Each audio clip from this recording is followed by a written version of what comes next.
महामार्ग रद्द व्हावा, त्याचबरोबर शेतकऱ्याची कर्जमाफी व्हावी असं विठ्ठलाला साकडं घालण्याकरता राजू शेट्टीसह आमदार बंटी पाटील असतील, प्रणजित सिंह त्यांचे 12 जिल्ह्याचे शेतकरी आलेले. काय सांगताल भाऊ, काय मागणी?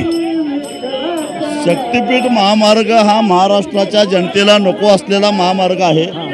कोणा भक्तांना कधी मागणी केलेलं नाही, कोणा शेतकऱ्यांनी केलेलं नाही. मराठवाड्याच्या विकासाचं स्वप्न दाखवून या 30-32 हजार कोटीमध्ये तयार होणारा रस्ता 86,000 कोटीमध्ये तयार करून 50,000 कोटीचा भ्रष्टाचार करण्यासाठी हा महामार्ग करण्याचा घाट घातलेला आहे. पोलिसांच्या मदतीनं जमीन मोजण्याचा प्रयत्न होतोय. या मुख्यमंत्र्यांना सुबुद्धी दे आणि हा निर्णय रद्द करायला भाग पाड. त्याचबरोबर निवडणुकीमध्ये 7-12 कोरा करण्याचं आश्वासन दिलेलं आहे, ते पाळण्याची सुबुद्धी या सरकारला द्या.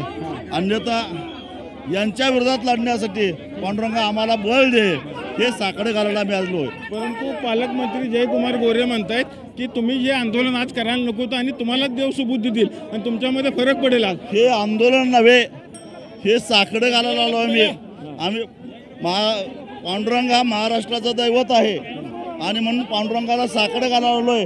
हे सरकार दमन नीतीचा वापर करून शेतकऱ्यांची जमीन लुटू पाहतंय. शेतकऱ्यांना 75 वर्षे झालेल्या शेतकऱ्याला सुद्धा बैलाच्या ठिकाणी गुरासारखं राबावं लागतं. म्हणून 7-12 कोरा करण्याची बुद्धी या सरकारला दे, मुख्यमंत्र्यांना दे. म्हणून पांडुरंगाला साकडं घालायला आलोय मी, हे आंदोलन नव्हे. देवेंद्र फडणवीस म्हणतात की आमच्याकडे देखील शेतकऱ्यांनी मागणी केली की हा शक्तीपीठ महामार्ग झाला पाहिजे. ते बोगस आणि बनावट शेतकरी आहेत. त्यांची नावं आणि त्यांची जमीन किती जाणार आहे त्याचे गट नंबर जाहीर करावेत. हा शक्तीपीठ महामार्ग कुठल्या कुठल्या जिल्ह्यातून जातोय? हा शक्तीपीठ महामार्ग 12 जिल्ह्यातून जातो.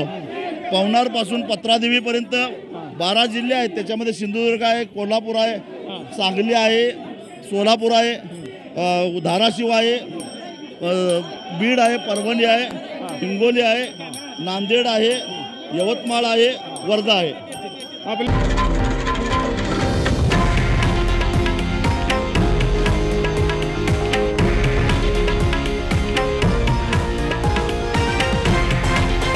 हे आहे देशातील नंबर 1 न्यूज नेटवर्क आणि आपण पाहत आहात TV9 मराठी, एकमेव.